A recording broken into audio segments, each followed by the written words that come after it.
just replace ClickUp. Let's just replace ClickUp. Let's just replace our CRM. I did it. I'm going to tell you what to do, what went bad, and if I would do it again.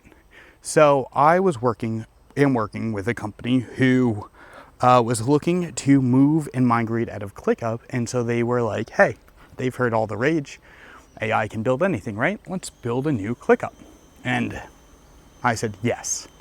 And here's the journey.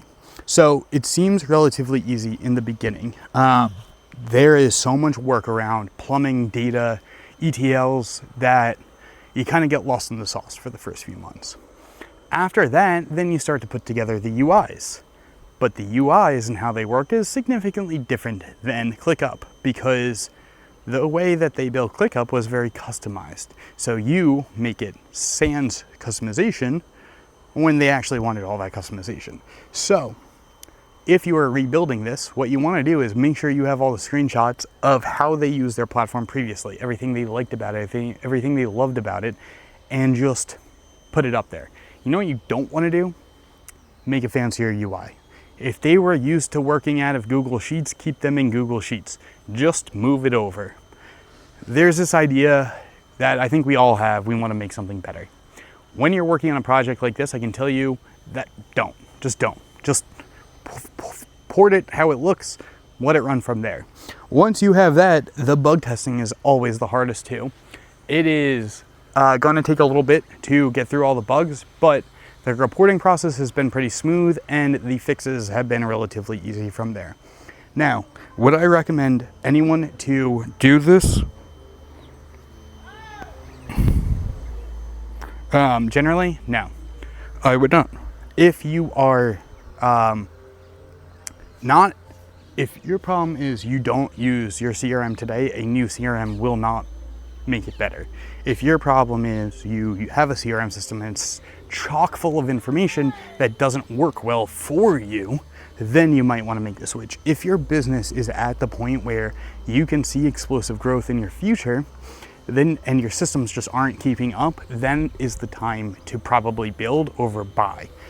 People might argue and say, no, that's definitely the time to buy, but you can kind of like split it at the same time because if you're growing, you'll have a bunch of problems. So you can try and fix them on the fly. You can have different opinions. This is just what we did or what I just did. So like, take it for what it's worth. Secondly, using AI to do all this sounds great out of the gate, but if you don't have your user journeys, user stories, or anything like that straight, it's going to be very hard. Migrating systems or building new systems for businesses, there is so much data scattered everywhere. Your first 3 months of trying this is probably just going to be data gathering. It is just going to be putting it together, finding those spreadsheets, those documents, the forms, every plugin imaginable that you probably set up, every account imaginable, and then tying them all together into one system that you can connect to. And then you have to add all the security on top of it, which is another fun road to go down. This is not a simple project. This is a development project. And that is what most of you probably need to realize, that this is not a small investment. Even if you think it can be done in 3 months, you still, this program still has to be maintained. Can Claude help maintain it? Yes. Now it can after it was built. But does that still maybe require someone with half a brain looking at it? Yes. AI removes burdens sometimes, but it's just creating more work or tasks. And if your business doesn't necessarily depend on this piece of software or isn't core, then you probably don't need to build.